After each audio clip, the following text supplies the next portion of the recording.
So welcome back guys. In this particular section we'll be talking about the Rickettsial disease, right? So basically we're going to talk about the bacterial disease, right? Okay, so in this section I'll be talking about the Rickettsial disease, and in the next one I'll be talking about the tetanus, right? So guys, let's start with the Rickettsial disease. Basically we need to study, as far as our exams are concerned, basically we need to know about at least 4 types of Rickettsial diseases, right? So basically first of all, let's talk about what is the Rickettsial disease, okay? What kind of diseases we are going to talk about in the Rickettsial diseases, right?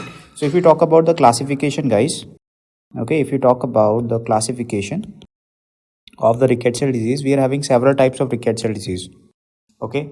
So basically, here we are having 3 types on a broader category, right? So first of all, we are having a typhus group, then we are having a spotted fever group, okay, and then we are having others kind of Rickettsial disease, right? For an example, first one, if you talk about the first one, that is the epidemic typhus, right? Epidemic typhus is actually, these causes you should know, right? At least you should be knowing about these kind of causes, okay? Epidemic typhus, it's caused by the Rickettsia prowazekii, okay, has been asked already. And the vector over here, this is the Louse, okay, this is the body Louse actually, okay, that is the vector for the Rickettsia prowazekii causing your epidemic typhus, right? The next one, we are having the Murine typhus. Murine typhus is also called as the endemic typhus, guys. Murine typhus is also called as the endemic typhus, okay, it is also called as the endemic typhus, right? Okay, it is caused by what, guys? It is caused by, again, Rickettsia typhi this time, okay, Rickettsia typhi, and the vector over here is the Flea, okay, the vector over here is the Flea, right? That is the Xenopsilla geopis basically, okay.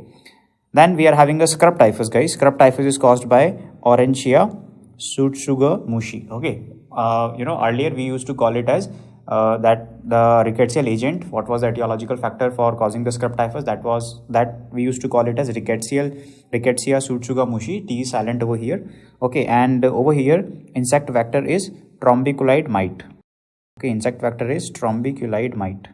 So it is which kind of mite? Trombiculide mite, okay. That might be asked, okay, and we'll be talking about that, okay, fine. So let me just rectify the spelling over here, trombiculide mite, okay, that will be the vector, okay. So you must know this. In the spotted fever group, okay, we are having Indian tick typhus, okay, might be asked. So it is caused by the Ricketsia conorii, guys, and over here the vector would be tick, okay, usually it is hard tick.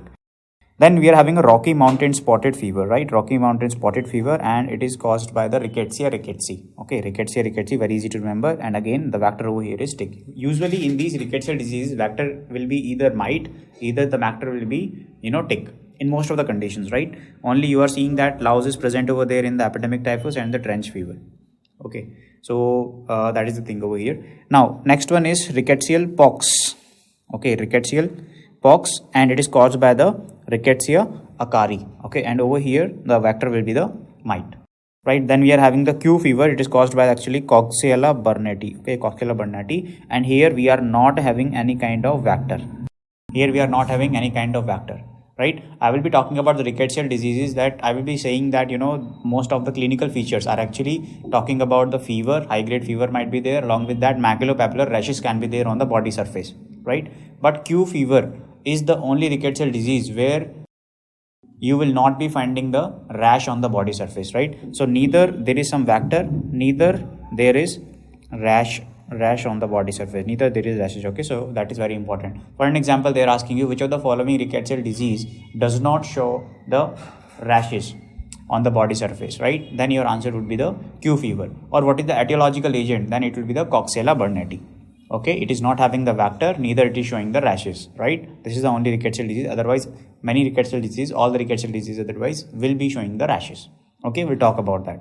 So guys, once we took the idea that what is the broader idea, what kind of disease we are actually talking about in the Rickettsial disease, now let's talk about the 4 important diseases which we need to know in a bit detail, okay, because questions has been asked from these particular 4 diseases, okay. So let's find out what are the features and what kind of things we should know about them, right? Okay, so first one I'm gonna start, that is your, okay, so first one I'm starting with, okay, that is your endemic typhus, right? So first one I'm in the typhus group, the main one we should know, that is the Murine typhus, guys. That is very important, endemic typhus. Then we should know about the scrub typhus, that is very commonly found, it used to be found in the South American region, African region, but in the Indian continental region also it is being found. Okay, so in the hospitals also you can see the scrub typhus cases. Okay guys, then we are having in the spotted fever group, we should know about the Indian tick typhus. Okay, we'll talk about that. Okay, and in the others category we should know about the Q fever, because usually it is not having the it is not showing the rashes on the body surface, and it is not having any kind of vector also, right? So we'll talk about these 4 individual disease. Okay, so I'm starting with the typhus group, guys. That is, I'm taking the murine typhus, or I'm taking the endemic typhus over here, right? So let's start with the endemic typhus. Okay, if you talk about endemic typhus, guys, okay, the other name of the endemic typhus, that is the murine typhus. Okay, that is a murine typhus. What is the etiological agent, guys? Yes, what is the etiological agent if we talk about the endemic typhus? That would be your Rickettsia typhi. So I'm not writing that it is caused by the Rickettsia typhi, right? Actually, it is, if you talk about the spread, okay, if you talk about the life cycle of it, right? So basically it spreads from rat to flea, and flea to rat. So that cycle is actually going on, and in between, man will be the accidental host, right? So basically the cycle is going like that, rat, from the rat it might go to the flea, from the flea it might go to the rat. Okay, so that cycle is actually repeating. Okay, and man over here could be the accidental host. Okay, so man over here, or I would say the human, could be the accidental host. Okay, so this could be the accidental host in this case, right? Okay, so that's why we are studying, because it is found in the human. We are seeing the cases in the human, right? So that's why we are studying this. So that is the case over here. So rat to flea, flea to rat. Okay, which kind of flea? So flea is the vector over here, guys. Flea is the vector over here, right? I told you in the endemic typhus, okay, flea was the vector, right? Okay guys, so here you are seeing that this is the diagram of the flea. Okay, that's how it looks. So in the PSM, a lot of image questions are also coming these days, right? So we should know how the flea is actually looking, right? So this is the flea, and here we are actually identifying this with the one more name, that is the Xenopsilla chiopis. Okay, Xenopsilla chiopis. So we must know this name as well. So this is the trombophyllid mite, right? This is the basically Xenopsilla chiopis, right? Flea. Okay, so you should remember what is the vector which is causing the endemic typhus or murine typhus. That is the flea over there, right? What is the incubation period, guys, as far as endemic typhus is concerned? So I'm just writing the IP over here. So incubation period in these cases are about between 7 to 14 days. So 1 to 2 weeks is around 1 to 2 weeks is the incubation period for this particular endemic typhus, right? Next point over here, what about the clinical feature? So clinical feature, as I said, high grade fever can be there. That is very non-specific feature. So in the rickettsial disease, yes, fever can be there, myalgia can be there, right? So with that, the rashes are very, very commonly seen as far as the rickettsial disease are concerned, right? And usually these are the maculopapular rashes. Okay, with the maculopapular rashes in some kind of rickettsial disease, you can see the Eschar formation also. Okay, and mainly in the scrub typhus, I will be saying that Eschar formation is seen over there on the body surface, right? With the bite of that particular vector.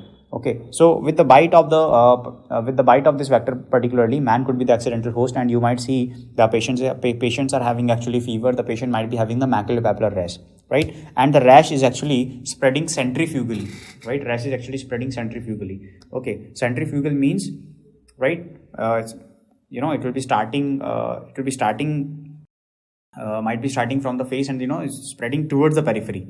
If it is from the center, if it is spreading towards the periphery, these kind of rashes are called a centrifugal rash. So this kind of pattern might be seen in some kind of cases as far as these rickettsial disease are concerned, right? So over here we are talking about the endemic typhus. So here, if you talk about the clinical features, okay, if you talk about the clinical features, then we are talking about the maculopapular rashes. Okay, maculopapular rash, along with that fever might be the case. Okay, fever might be seen. Okay guys, how you can diagnose, how you may diagnose this disease? So you can make the diagnosis with the help of serology test, right? And with that we can actually take the help of IgG detection in the blood circulation, right? IgG detection for the endemic typhus. If we are finding this antibody, then we can make our diagnosis, right? So IgG antibody detection, if you can do, that is best, right? You can do you can take the help of serology test, and that is actually confirmatory in these cases. Okay, confirmatory in these cases. And in the exams they are asking you one more thing, that is the wheel Felix reaction. Okay, over there we are finding the protease antigen. Okay, actually that is the OX19 protease antigen. So wheel Felix reaction. Okay, wheel Felix reaction, or wheel Felix test, I might say. Okay, so that is seen over here. Okay, so wheel Felix test might be the diagnostic factor over here. Okay, where we are finding the antigen, that I told you, protease OX19 antigen might be found over there. Okay, how you can make the diagnosis? How you can make the diagnosis? That is the thing.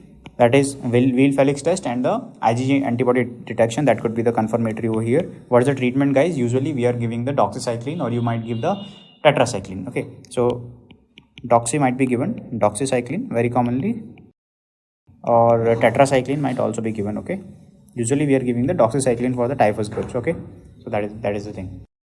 Okay, guys, once we have talked about the endemic typhus or the Murine typhus, now let's talk about the scrub typhus.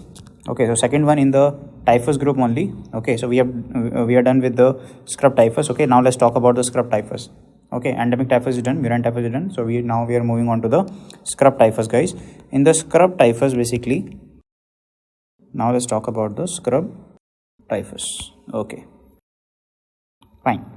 So in the scrub typhus, we are basically talking about what is the cause, what is the etiological agent over here. So cause over here, it is caused by the Orientia tsutsugamushi. Okay, we have already talked about that, or earlier it used to be called etiological agent used to be called as Rickettsial tsutsugamushi. Okay, so we have already talked about. And what is the vector over here, guys? I told you that is a trombiculide mite. That is a trombiculide mite over here, right? Okay, so scrub typhus, guys. Here, what is the life cycle? If you talk about the life cycle, it is actually spreads from rat to trombiculide mite, and from trombiculide mite to the rat. Okay, what I told you in the endemic typhus or the Murine typhus, I told you that basically it was starting from the rat, then it was spreading to the flea, then to the rat, and man was the accidental host in between. And same over here as well, it is actually spreads from there is a rat, then there could be the mite, and this mite is the trombiculide mite, and then again could be the rat. Okay, so this cycle will be keep on repeating, and in between man will be the accidental host, human will be the accidental host. Okay, human will be the accidental host. Okay, they might be giving you this diagram. Okay, what is this? Larva of the trombiculide mite. Okay, so this is what? This is the trombiculide mite. Okay, fine. Trombiculide mite. Right, guys? Okay, so here you can see the trombiculide mite. Okay, fine. Now, what is the incubation period for these cases? Okay, incubation period for endemic typhus, I told you 1 to 2 weeks, around 7 to 14 days. Here I'm telling you 7 to 10 days over here, or 10 to 14 days. So from 10 to 14 days, so towards the end of the 2 weeks. Okay, that could be the incubation period. So IP incubation period would be the 10 to 14 days approximately. Okay, 10 to 14 days approximately. Then what are the clinical features what we can see over here? So clinical features are like, there could be the fever, as I told you, on the 5th to 7th day. Okay, there could be the rashes on the body surface, and there could be the formation of Eschar, right, on the body surface. So that is very important point. So what can we see over there? So there could be the fever. Yes, it is very non-specific sign, but over here we can see the maculopapular rashes, rashes on 5th to 7th day of fever. Okay, with that we might see the generalized lymphadenopathy. Okay, so several lymph nodes might be getting inflamed, right? So generalized lymphadenopathy might be there, right? How will you make the diagnosis in these cases, guys?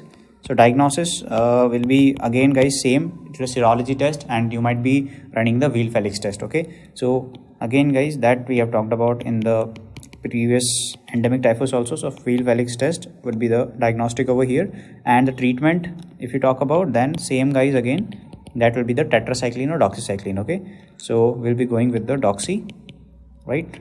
That is the doxycycline. Okay, alternative will be the tetracycline. Okay, so that was about the scrub typhus, right? Usually we are seeing these cases in the hospitals as well, right? Okay, then let's talk about the next category now. So we have talked about the Murine typhus, we have talked about the scrub typhus. Okay, in the spotted fever group, we should know about the Indian tick typhus. So let's talk about the Indian tick typhus, right? Over here, what we can see that it is caused by Rickettsia conorii, guys. Very important, but Please remember this. And over here, the vector, if you talk about, that is the tick. Okay, usually this is the hard tick. Okay, so now let's talk about this particular Indian tick typhus, right? So third one we are going to talk about, that would be the Indian tick typhus, right? Okay, Indian tick typhus. So here we have talked about the causes, we have talked about the vector. If you talk about the life cycle, so it is spreading from the dog. From the dog it is going to the tick, from the tick to the man, right? So that is the life cycle of this particular rickettsial disease. So it is spreads from dog to tick. Tick is the vector over here, and then it might be going towards the human, right? Over here, dog is the reservoir and tick is the vector, right? Dog is the reservoir over here and tick is the vector, as I said earlier as well, right? Okay, then what is the incubation period, guys? Incubation period for Indian tick typhus, that is around 2 to 7 days.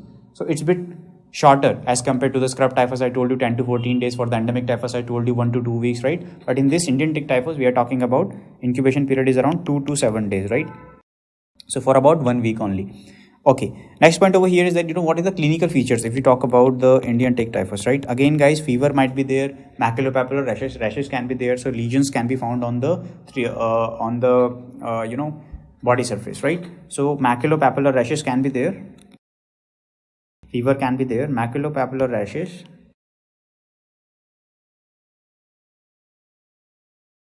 on 3 to 4 days of fever, right? Because fever, we are seeing that fever might be there, so these could be the reasons, right? Okay, how will you make the diagnosis in this case? Diagnosis will be the same, right? We will be going for the serology test, and that's how you can make the diagnosis, right? So serology test will make the diagnosis over here.